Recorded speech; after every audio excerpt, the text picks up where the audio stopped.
Why would anyone want to ride 200 kilometers? Yeah. And like, what's the average duration? No. Okay. So Audax, it's a French cycling event. It's actually from the word audacious. We actually report to the mother company in France, and they're based in Paris. They're called Audax Club Parisien. They define the rules for these rides, and it's been around since 1891. It's a cycling sport in which participants attempt to cycle long distances, and the minimum is actually a 200-kilometer ride. But these rides are supposed to be finished in a predetermined time. So a 200-kilometer distance ride, you have to finish in 13 and a half hours. The Audax is not a race. So I have to emphasize on that because it's supposed to be like an endurance challenge.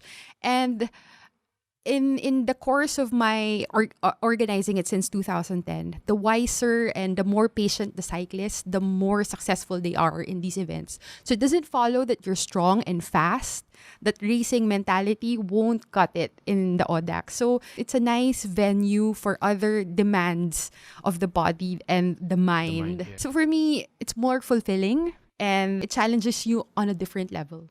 So everybody who joins the Audax rides are randonneurs. And this means that, you know, you're there for the fun ride, for the challenge. You don't necessarily have to be fast. As long as you ride the rides, do the rides, you're a randonneur. You register, you're a randonneur. The fact that you wanted to be part of Audax Philippines, you're a randonneur. That's it. You don't have to like finish first and then, okay, I can call you around. It's not like that. Okay.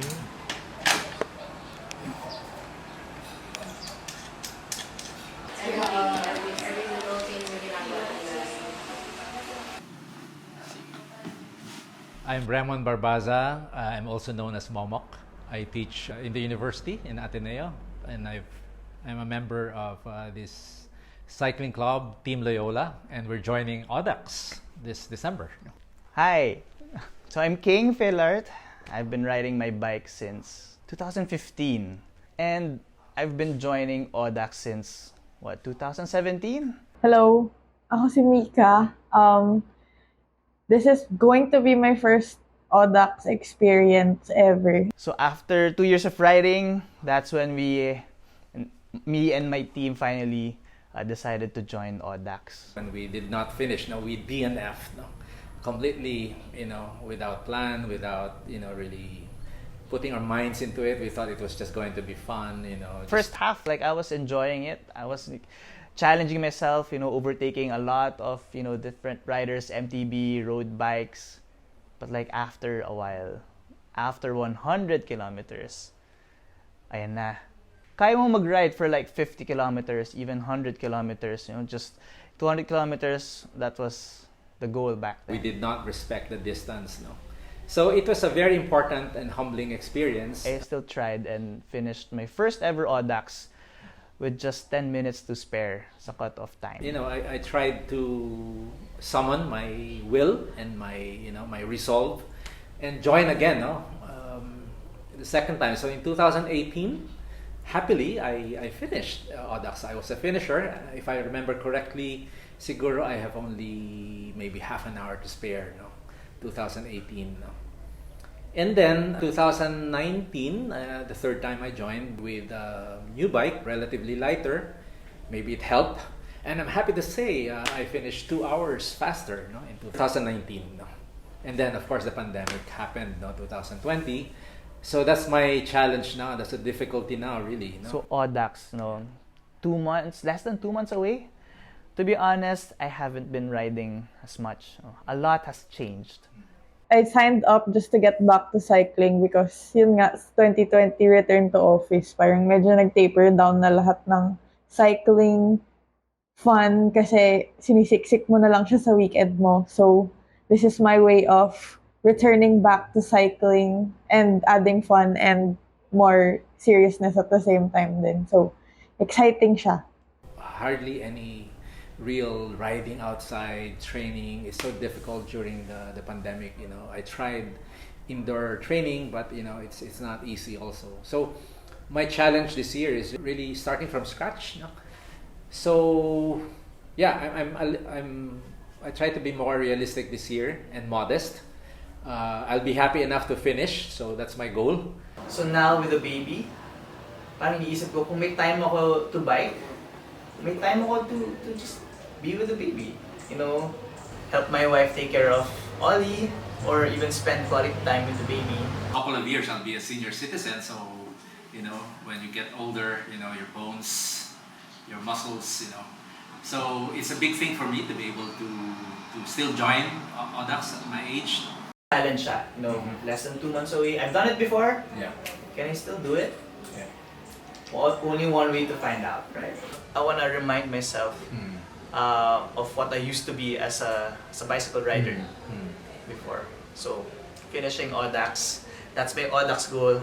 I want to call myself as a cyclist again.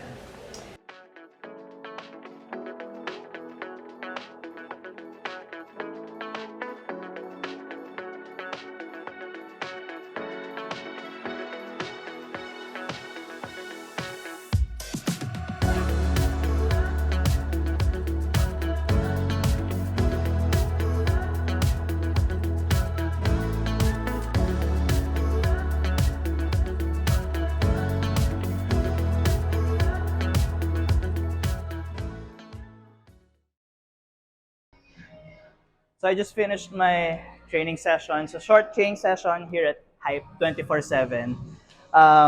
Well, this is my favorite machine here at the gym. This is the skill bike. It basically mimics my road bike.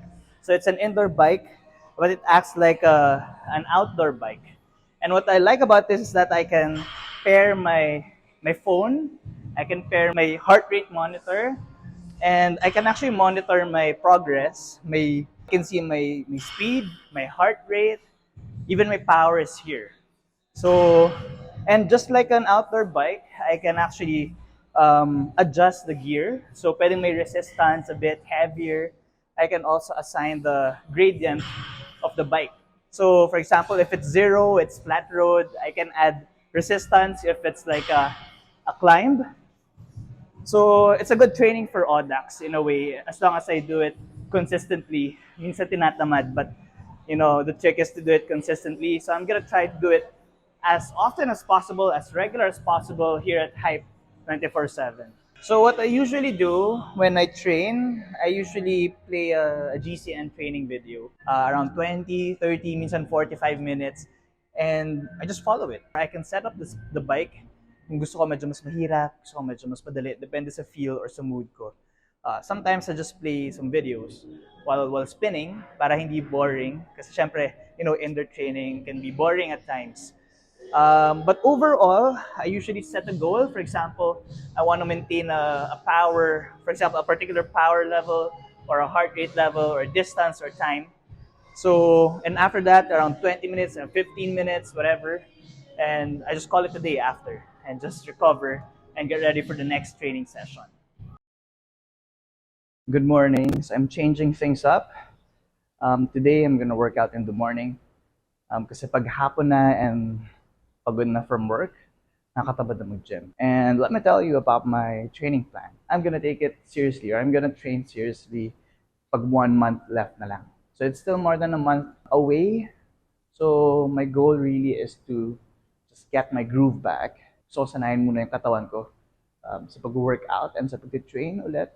Ayokong biglain. Pag nabigla, medyo prone to injuries. It's a bit simple plan for me. Pag malapit mag 1 month left, I'm gonna look into, strengthening, conditioning, and maybe a stricter diet.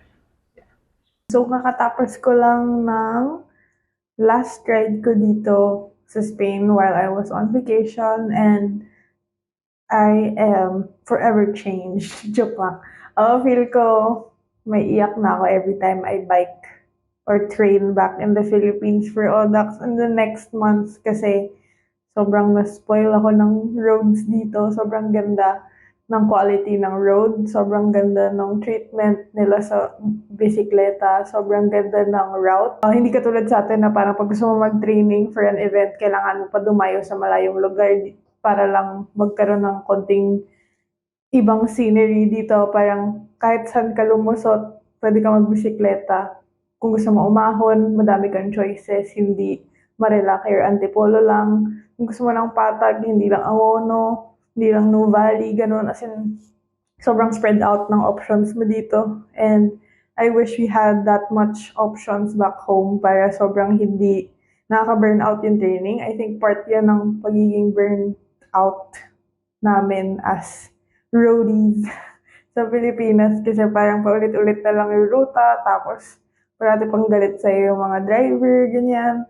Pero dito parang enjoy ka lang kahit saan ka pumunta, bibigyan ka, nirespeto nila dito yung 1.5 meter distance, which is should be like an obvious thing to do, but it's not back home kasi lahat ng tao gusto magmadali, ganun. Huge thank you din pala sa Team Silent Killers ng Filipino Barcelona Cycling Club. Sobrang bait nila, sinamahan nila ako sa rides dito sa Barcelona.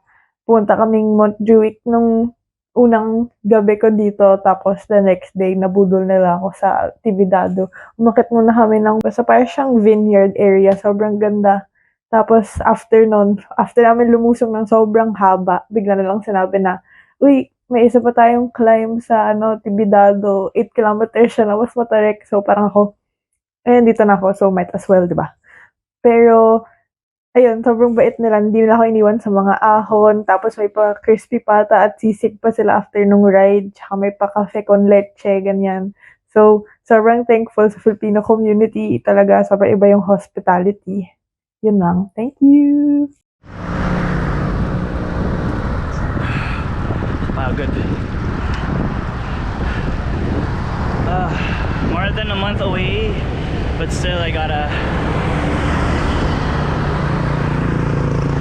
put in the kilometers here. It's a bit harder ride today, this weekend. So I've gotta push. Bakit ang Teresa?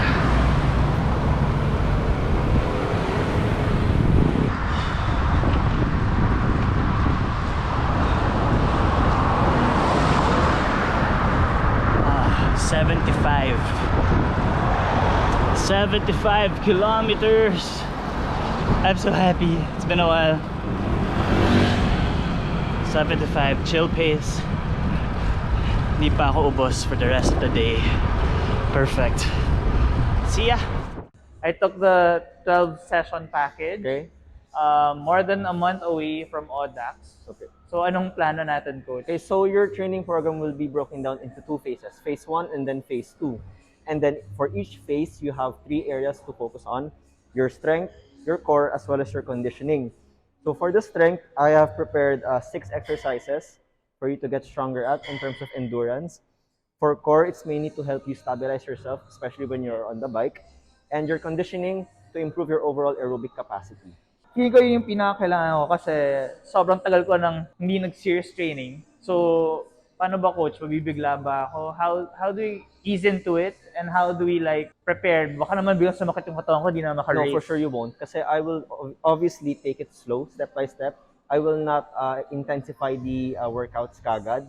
So gradually increase the intensity week by week.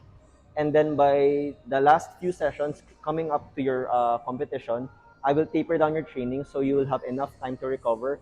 And then speaking of the conditioning exercises, it's not just puro bike lang. Okay. To improve on a sport. The strength and conditioning aspects, especially sa gym work, will greatly affect your overall physical health as well as your turnover sa performance mo sa bike.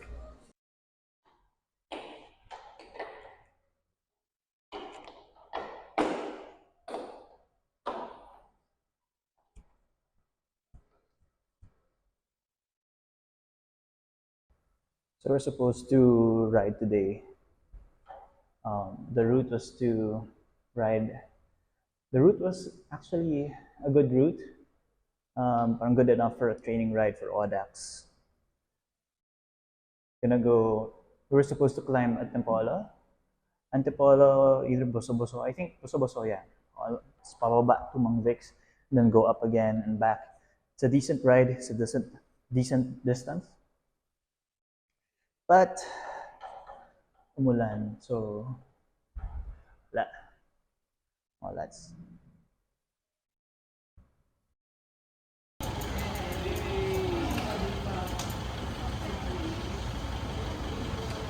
so 3 weeks na lang yung sa Audax. A little less than 3 weeks. Yes, less than Whoa. 3 weeks. Kumusta kayo?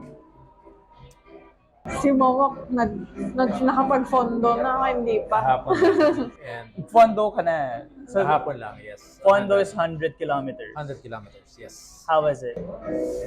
It's like I'm out of shape, so I'm a bit anxious, no? Whether I can actually make it. So, but we'll see. We still have, meron pa tayong a little more than 2 weeks. Yeah. Kasi taper off na yung last week, di ba? Next week na yung last chance to do like 100 or 100 plus. Tapos hindi ko siya nagagawa. Yeah, next week din yung plan ko. Yeah, same. So, targeting halahala also. Are you still game? Wala eh. Nasa province ako Ah. Anniversary ng parents ko, sayang. Yun nga, parang we only have like the weekend. Tapos Yeah. usually may plans pa, like may other responsibilities. So parang Talaga. sobrang kailangan mo siya ipilit, kailangan mo siya isingit. Yeah, So, Ako medyo lucky kasi may malapit na gym sa yeah. And then I availed indoor. Yeah. So sa gabi, like twice or thrice a week, I get to go to the gym. So may coach na nag-help sa akin when it comes to strength and conditioning. Cyclist din siya. So minsan sabi niya, "Oh, tandaan mo si Chris Froome." It helps na ganon. Pero kulang ako sa kilometers. So kailangan kong habulin yung 100, Yeah. 100 plus. Get ready. Actually, yung fear ko, yung heat and yung nutrition, parang yun yung hindi ko pa natitrain. Kasi ako din, may gym sa condo. Pero wala akong coach or anything. As in, nag-hour lang ako by watts. Kailangan zone 2. Iset ko lang yung watts to that zone na yung heart rate ko. Medyo nasa zone 2 lang for an hour. Ganun. Parang ganun lang. But like, yung nutrition, yung init, tsaka yung fatigue, di ko pa siya natatry kasi parang 70 pa lang ata yung max ko so far. I haven't tried going further than that so far. I'm kind of scared. How do you prepare ba for the How do you prepare for the nutrition? Yung sabi sa akin ni Rafi, kasi sometimes the gel you take, minsan sensitive yung, you have to find the right brand for you. Right So, brand, yeah. right brand. So parang I'm trying, Nagre-react daw siya. yeah, I'm trying like, I've tried 2 so far. So parang parehong sira yung chan ko the day after.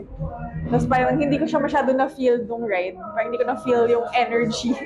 So I have to try a different one again. Or baka kailangan bars na ako. Or carb drinks. I don't know. Magta-try din ako mag-fondo sa next week. So hopefully that's enough. Yeah, that's the one thing really that I need to work on, yung nutrition. Hindi ko pa masyado napag-isipan. Yeah. At kahapon, lumampas na yung gutom, saka lang ako tumigil. Yeah. And when you feel it, parang it's Too late, na lang. yeah. That's right. Yeah, right. Pati sa uhaw, di ba? Yes, when you feel thirsty, like It's you're too late dehydrated na. Yeah. So, kailangan discipline, Yeah. a little more conscious about nutrition, Yeah. hydration. Pero tama si Mikka, no? Yung heat. Yeah, I'm Yan so ang- scared. Subic Zambales pa naman. It's different kind of heat than here Yeah. in Rizal where we usually bike. Of course, you have to consider that also when it comes to strategy. Like, are you willing to ride under the noontime heat? Yeah. Like, if you're gonna compute how many hours of riding, Yeah. you gotta compute also how many minutes of rest time. Yeah. What are you most worried about? Now na parang less than 3 weeks na lang Audax na. Yeah, tapos 2 years na yung Yeah. because Yes. of the pandemic. Yeah. I think we're all anxious. Yeah. Yeah. And we're all trying to fit it in our schedules post-pandemic. Kasi nung pandemic, parang ang dali magsingit ng ride. But now, parang everything has to fit on the weekend, including like a 4 to 5 hour ride. And rest. Yeah. And home, family responsibilities, gano'n. Parang, Yeah. It's So different. yeah, we're a little kinder to ourselves. Yeah, that's Ah, true. that's right. Finish, I'll be happy. Finish. Yeah, exactly. This year's Audax is a bit different in a way na ang dami raw riders. 1.5? 1,500. The last time we joined 2019? Around 400 400 plus 420, 450 riders. Imagine times 3, more than Times 3. But I think that's divided into 2 days. December 3 and 4. But still, that's a lot. Still, no? Yeah, it's my first like organized event sa cycling. Kasi usually parang yung first 200 ko, parang friends lang. So parang first time ko na may cut-off talaga, may time limit. Yeah. Tapos first time ko din na ganun kahaba in that area sa Subic. Yeah. So I'm kind of scared because everything's first time. Tapos kulang pa ako sa training unlike before. anong plans natin to like make sure we finish safe? Are we riding as a team ba, or are we riding like solo Well, riders? Team B, I'll stick with Team B. Yeah, same. I'll stick with those who aren't going faster than 27 kilometers per hour. Parang yun na yung, 27 yun na yung max kilometers per ko. hour. 27 is my max. Yeah, because lahat tayo, we're also members of Team Loyola. And, Yeah. like, I guess we have to also ask other team members. Ano Yeah. ba? Are we riding together ba? Oo nga, oo nga. I have to talk about that sa pre-ride meeting. Oo. The last Parang time we did it, maganda. Yeah. While it lasted. for rides like Audax, Yeah, we need yeah. to like, consider these things. Yeah. Ano yung makaka-help every step of every kilometer of the way. Yeah. So parang, yeah, sana, like you mentioned Team B. Yeah. Because of course there's Team A Yeah. and faster, but like, let's just keep it simple. Team A, Team B. Yeah. Same goal, just finish, right? Yeah. Good luck to us. Good luck. Good luck talaga. Good morning. It's 6 o'clock in the morning. And it's actually a really nice weather. But basa yung kalsada. That's fine. Let's go!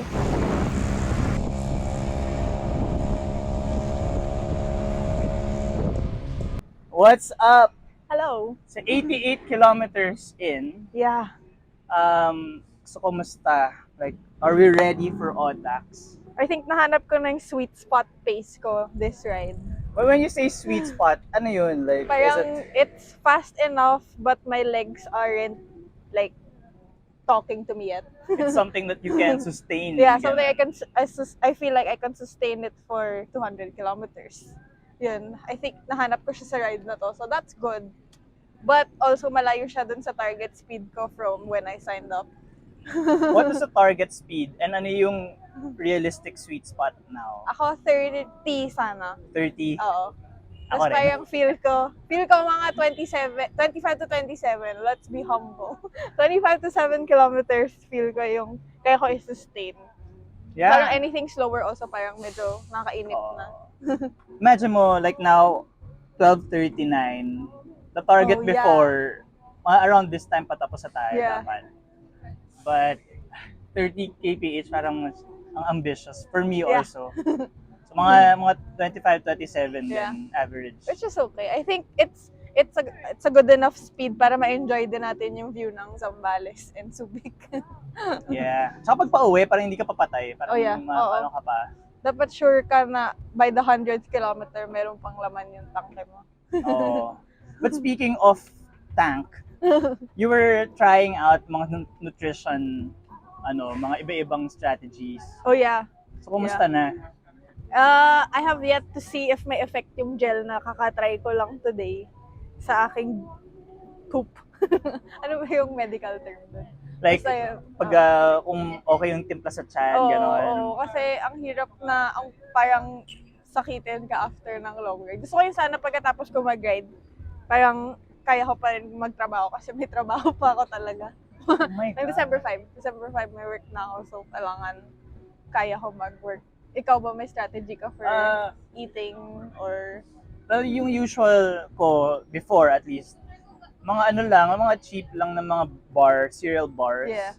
Mga Coco Crunch, yung mga Sarap. Fit Bar, gano'n. Kasi doon na nasanay. And then I'll just bring mga emergency gels. Yeah. Pag biglang kailangan talaga. So I'll bring 2 or 3 maybe. So yung mga regular, makahanap ko ng mga regular flavors before, like chocolate, coffee, I don't know. Oo. But yun, that's the plan. Yeah. Tapos okay din na na-experience natin yung medyo ulan tsaka yung init ngayon. Yeah, exactly. Parang training na din for what to expect. Na-realize ko din pala, parang may merit na mag-cycling cap sana pag umulan. Kasi sobrang hirap magbumilis tapos wala ka masyadong makita versus if may parang may shield ka. So I might also bring one. Oh. Best to bring, hindi ko alam kung ilan yung kasya sa mga bulsa ko, but I'll utilize Tsaka everything. sunglasses. Oh yeah, I forgot to bring sunglasses. Yeah. That's a bad mistake. Mas lalo na pag sa Zambales, sobrang init. Tsaka liwanag. Tsaka mapuwing din, kahit na Oh, walang yeah. uwan. Yeah, yun yung inisip ko eh. Like, kayo pagising ko, okay, basa yung kalsada. But then again, di mo alam eh. Like, Oo. what if umulan sa Audax? Part na rin yun ng preparations natin. Yeah, mindset Yeah. training. Yeah. But yeah, so 88 kilometers. Pag uwi natin around, what? Uptime 110, 120. Mga ganun. I think that's good enough. It's my next week pa. So this is like 2 weeks away from Audax. Ano yung plan after? For the next 2 weeks? For the next 2 weeks, plan ko mag-indoor pag weekday kasi yun lang yung kaya ng time ko. Mga siguro twice or thrice more. And then one more weekend ride. And then puro zone 2 indoor na lang right before Audax. What about you? Di ba may coach ka? Ano yung So meron pa, suggestion? I have 4 sessions left eh. Tapos yun, 3 strength training kami. Tapos focus more on conditioning like towards the end of the week until next week. Tapos taper. Yeah. Baka yun mga zone 2 spin lang, ganun. But yeah, yun. And then we'll see. Kasi ngayon, like I'm feeling good. Yeah. So parang it builds my confidence also, like Yeah, mga same. ganitong rides. I don't know kung ano mag-hard ride pa ako next week. Yeah. Baka shorter, Yeah. Ako din. Maybe shorter than 120. Mga 80, gano'n. mga 80, ganun. Coffee ride, Yeah. ganyan.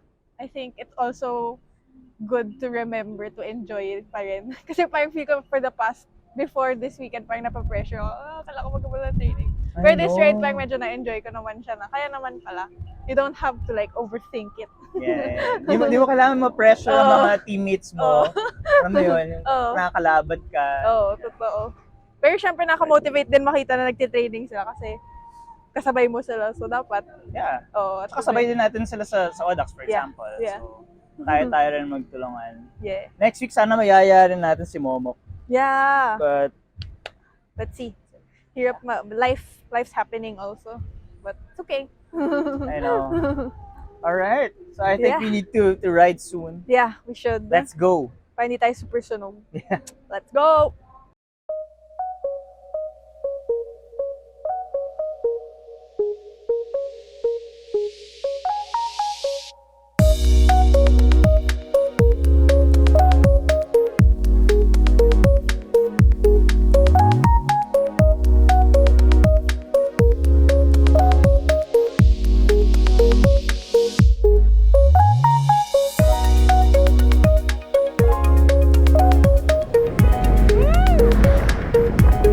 Pauwi na po kami.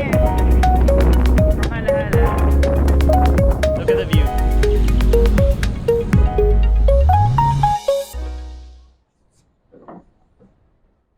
I just got home and yeah, that was a long ride. 124 kilometers. Still not 200, but I think that's a good ride na in preparation for Audax in 2 weeks. So, yeah, I got to test out my current fitness. Meron pa akong 2 weeks to improve my fitness. I got to test out my body, for example.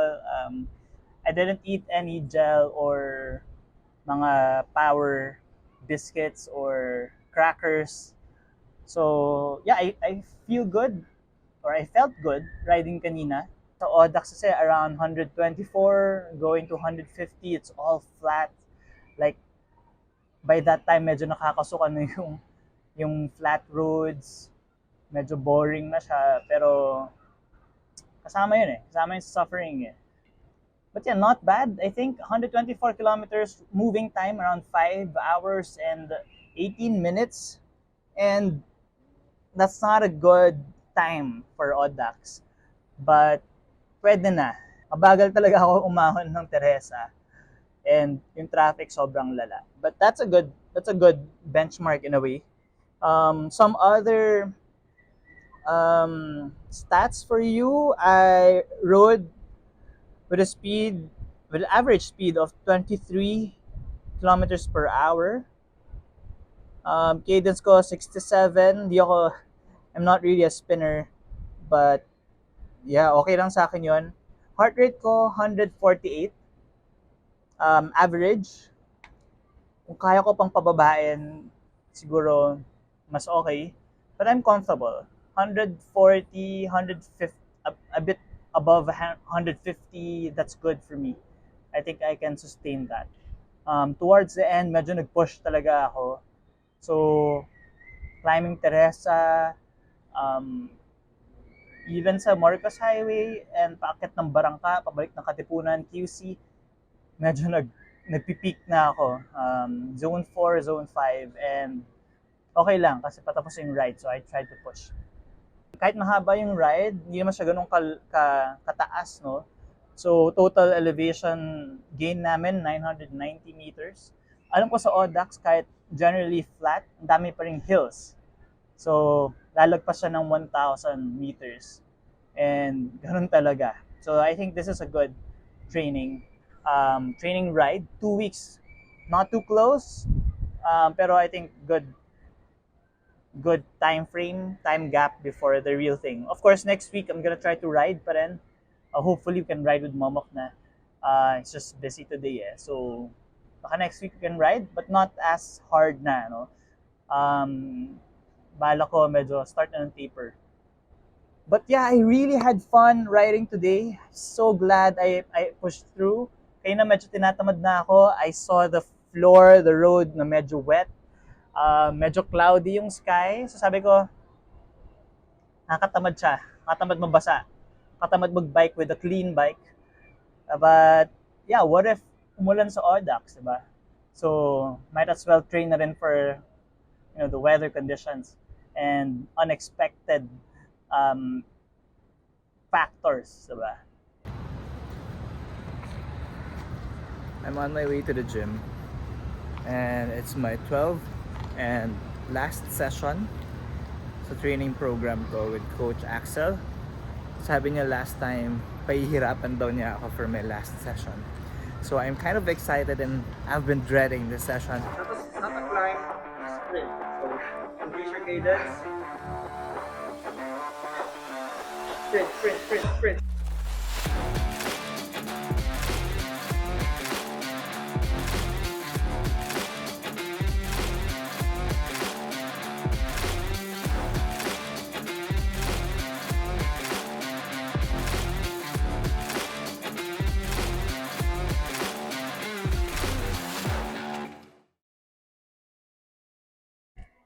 Yo, so I'm on my way to the gym. No workout for today. Tapos ko na yung 12th session training program ko with Coach Axel. I'm just going back for my follow-up session. So I'm doing the in-body weigh-in 3 days before Audax, but it's also nice to see at least check pa rin my progress. I feel good. I feel better. I feel more fit than before. But I want to see on paper gaano ka fit or gaano ka nag-improve through the 12 session program. Okay, Coach. So kumusta? We finished the 12 session Yeah. training program. And it's the shortest package dito Yeah. sa gym, right? Pero medyo tumagal Nabitin. din, ano? And then like umabot din ng almost a month. Yeah, almost a month, yeah. Yeah. And then, so kumusta? Like, ano ba yung mga naging focus ulit natin and the goals of this Okay. program? So the focus was not to gain muscle. The focus was to increase your lactate threshold as well as to increase your overall muscular strength. Kasi in cycling, you are pedaling for a certain amount of time. You are changing your intensities, whether you're climbing, sprinting. So for the lactate threshold, the main goal was to improve your climbing as well as your sustainability when it came to sprinting. So the longer you can sustain a certain intensity, your heart rate can sustain it better. Over time, it's going to be easier.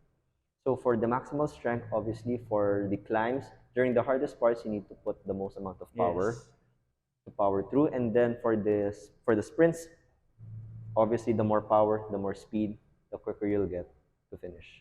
So that's about it. Right. So I'm trying to imagine lang yung Audax and the experiences before. Like, ayoko nang mangyari yung magka-cramps ako Magka-cramps, yeah. in the middle. So we addressed that sa lactate threshold. Lactate threshold, yes. And then also the climbs. Well, onti lang naman yung climbs, but yung climbs kasi, like, ano ba, sa 100 kilometers na.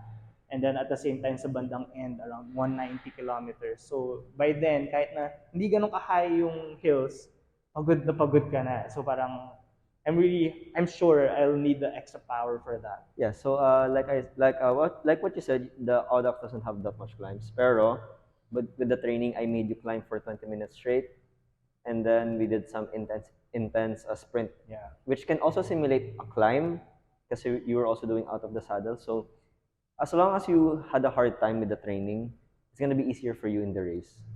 Super excited to like try it out. Yeah. And at the same time, kapag nahihirapan na ako, isipin ko lang, Think of the training. isipin ko yung Think training. of the training. Think of it like 20 minutes every time. When Yeah. you're, let's say, climb, another 20 minutes. Yeah. But since kinaya mo, kakayanin mo yung sa actual race. Oo. Kasi yun nga, the training is the hard part. The competition is the easy one. Yeah.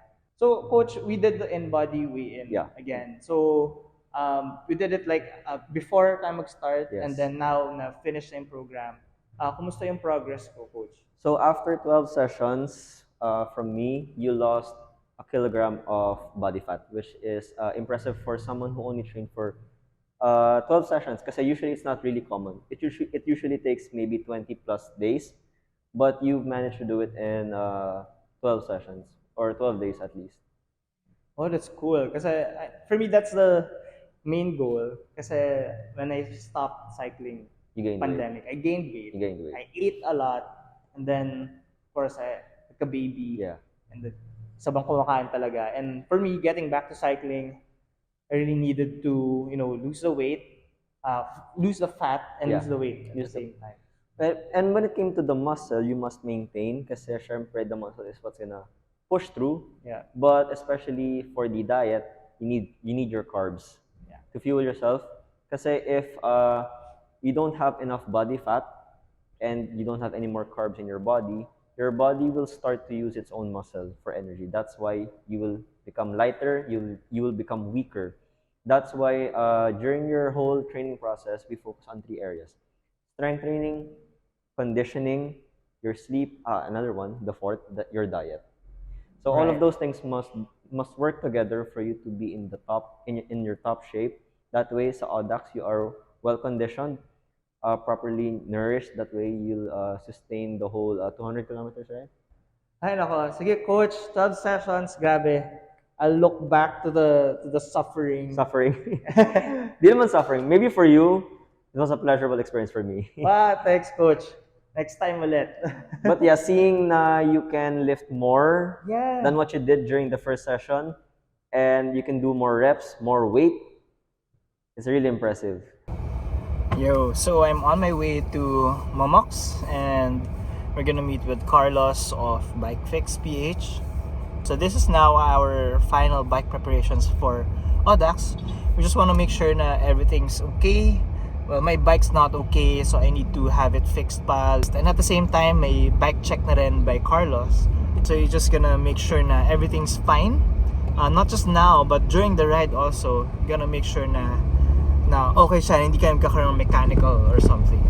So, yeah, and I'm gonna ask also Carlos about what he thinks about ano ba dapat yung maintenance tips niya for Audax riders? Ano yung mga kailangan i-prepare or i-check before riding Audax? Of course, 200 kilometers, that's not a joke, it's a serious ride.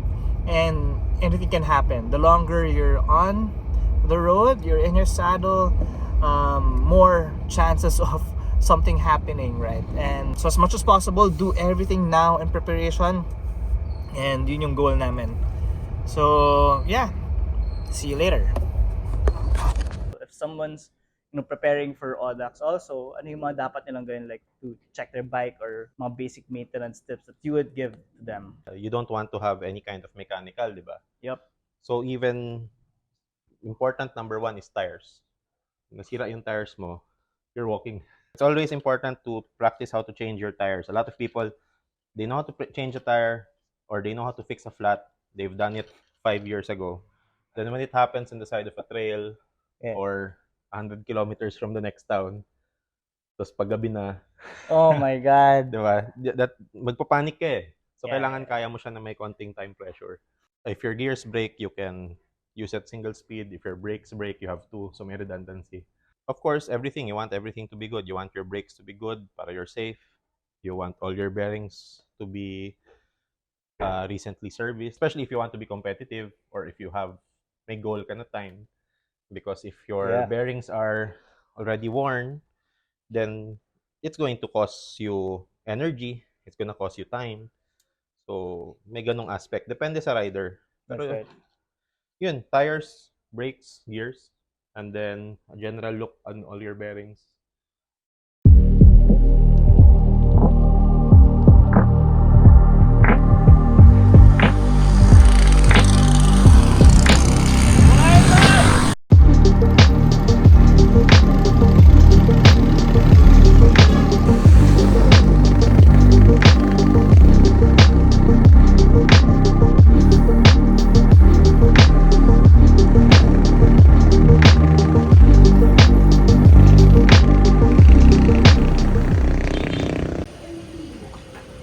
Also that I don't talk and I don't shoot talk while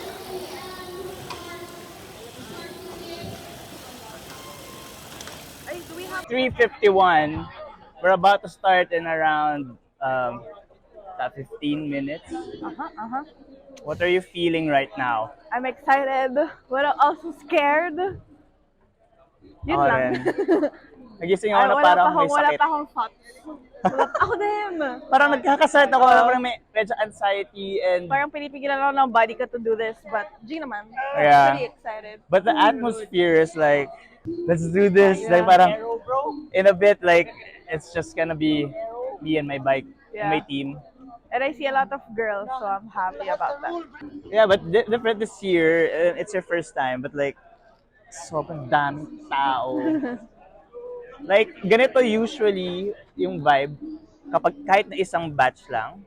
But now, sobrang iba-ibang batches pero ang dami pa rin tao. And it's good and bad at the same time. So, so yeah, I guess see you later. Yeah, you.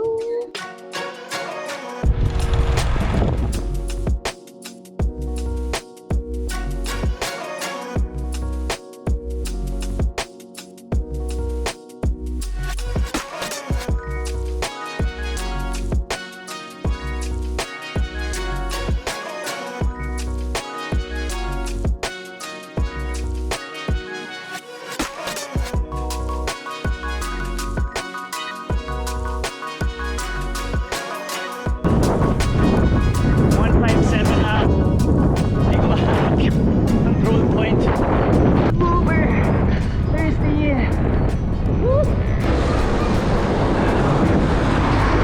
wow.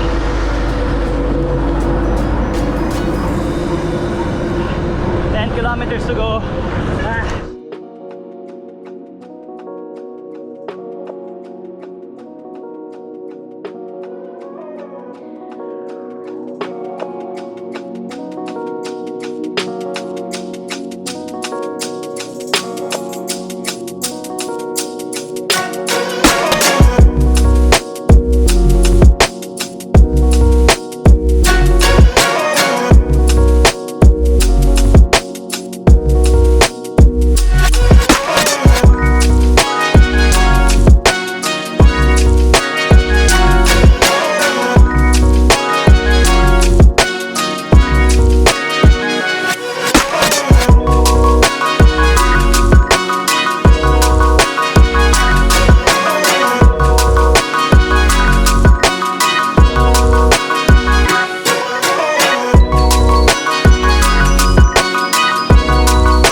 Si King, buhay pa ba tayo?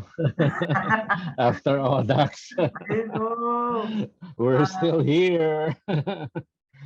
It's been 2 weeks na since Audax. And kumusta? Kumusta yung pakiramdam? Still in disbelief that I was able to make it. Yeah, you finished with how many minutes? With only an hour to spare. So I'm 2 hours slower than 2019. No? So, but still, no, I'm happy because I even thought baka hindi ko matatapos. And I was prepared for that. Ano? So masaya din na nakatapos. Ano yung difference? Sa 2 hours na difference from 2019? Like, what's this time? I think it's basically fitness, no? Because I've not been riding talaga, no? Certainly, my average speed was slower this time, no? And yun nga, ramdam ko sa katawan na wala sa condition. So, Yeah. yun. The struggle was real. More real.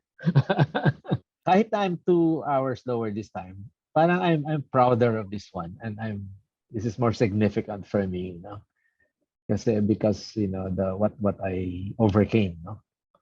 Physically and mentally. So yeah, more meaningful. You know what, Momok, I can relate talaga kasi of course 2 years a lot has happened also for me. Of course hindi na nakabike. Most of us hindi nakabike sa start. Sobrang tinamad din ako magbike. Like before, it was required to wear mask. Just the thought of it, na parang it kind of nasisira yung experience ng cycling for me. And of course, I had a baby, so such a good blessing. So I would rather stay at home and baby and spend time with my wife, with my family. But yeah, for me too, I feel really good. Okay naman. Parang I finished na medyo close sa mga before. And I really feel good kasi this time, not like my first 4 Audax runs. This time may more than half I rode solo. Medyo I rode with random riders. So I met a lot of people, Yeah, ride with them. Dumating na ako ng 100 and then like you, I was also feeling good. I was really feeling good physically and mentally. I was actually proud of my nutrition. I was more conscious, mas aware ako sa bodily sensations. Kung anong nararamdaman ko, titignan ko yung minutes and my kilometers in distance. Let's say, okay, when I get to 75, I'll eat this fit bar. Sobrang proud ko dun sa spacing na hanggang end na well spaced out yung mga nutrition ko. But yeah, pagdating ng 100, when I turned back, feeling good after all the climbs, I go, okay, it's all downhill from here. It's all flats from here. And then, wala. Somehow, from Masinloc hanggang dun sa 150 control point, it was just so long. Turn after turn flats. Yeah. Like, where is that gas station? Like, ang tagal. ang tagal, and then it just drains you physically and pati yung moral mo bumabagsak na, and then wala. Yeah. And then that's when I felt na okay, ang hirap. Yun yung longest stretch ko ng solo. So yeah, super happy overall. So yung na-feel ko throughout my ride, well, nung first parang ano na talaga siya, kaba. Kasi I also started feeling bad, like, yung feeling na magkakasipon ka na, ganun. So I was feeling that the night before Audax. So I already felt bad, but I've had worse conditions before. So I was like, wala pa namang anything, so kaya pa yun. So first, I think, I was talking to my friend about this actually kanina lang, na parang yung first 100 kilometers, masaya pa siya. Like, until Masinloc, ganun, sobrang saya pa niya. Kasi you started with the night sky pitch black, tapos kita mo yung stars, tapos ang tahimik ng roads, wala masyadong kotse. Tapos on the way back, makita mo lahat ng view na hindi mo nakita. Ganun, nung medyo pabalik na. Pero after the 100th kilometer, doon ka na feel na nag-build up na yung sipon, yung fatigue, ganun.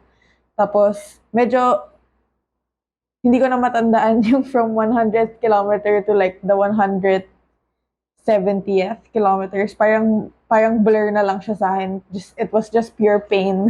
Kasi nagsisuffer na ako, hindi na ako makahinga, ganun. Tapos sobrang init na. Tapos, I just powered through like, tatandaan ko exact, 28 kilometers after namin mag-siomai. Parang as in, power through na lang talaga siya just to finish kasi wala na, hindi na talaga ako makahinga. Yung heart rate ko dapat, yung usapan namin ni Rafi, na parang yung ano ko dapat, yung mga zone 2, zone 3 lang throughout the ride. Tapos parang I never went down zone 4 the whole 170 plus kilometers. So, ayun, sobrang I was dying na at that point. And then, wala, as in power through na lang kami sa last climb back to Subic. And then, when I crossed the finish line, may na-feel akong lump na parang gusto ko na umiyak. Tapos sabi ko, ay, hindi pa pala ako nagpapa-scan ng QR. So, na-stop yung iyak ko. Kasi baka hindi ma-count yung time ko. So, pa-scan ng QR, got my things, saw some friends. It was really a fun experience. Tapos parang I get why people keep coming back kahit na mukhang suffering lang siya. It's because of the community, it's because of the feeling of accomplishment afterwards. And lahat ng kwento ng mga tao kasi we all had the same route, the same ride, the same experience, but everyone's experiences was different. So parang sobrang saya marinig ng kwentuhan after. So, ayun, I would definitely recommend it for anyone who wants to challenge themselves on the bike. And even if you don't want to challenge yourself on the bike, just want to make new cycling friends, sobrang daming types of cyclists sa Audax. Ang saya. Ang ganda ng community talaga ng cycling. For you, like, is there anything that you would have done different? I don't know, let's start with the preparation. Yeah, definitely sa preparation. No? Dapat mas, sufficient number of rides, no? Yung bitin na bitin talaga sa training. No? Yan ang mainly. Tapos, this time I was actually more conscious of, of nutrition, pag-inom, tubig. But, siguro nga, it's really the physical condition more than anything else. No? Right. But you've done like a lot of indoor training. So parang you're saying na dapat ba outdoor din? Nag-outdoor din naman ako, nakapaghala-hala, pero hindi ako nakapag-200 sa outdoor. Tapos yung indoor ko, actually, nag-enroll ako ng 8-week program sa Zwift, no? For endurance ride. I didn't even get to finish 3 weeks, the 3rd week. No? So, bitin talaga. Yeah. Still better than nothing, no? When we decided to sign up, I think we only had 2 months to prepare. But 2 months, not bad. Kasi not bad to finish a 200-kilometer ride. Never na ride for 2 years, and you only had limited time. Being able to finish with limited amount of time to prepare, I think that's Yeah. And I really feel like Momok, we've been riding a long time. I think it's a cycling experience. It really helped us. Coaches! Woo!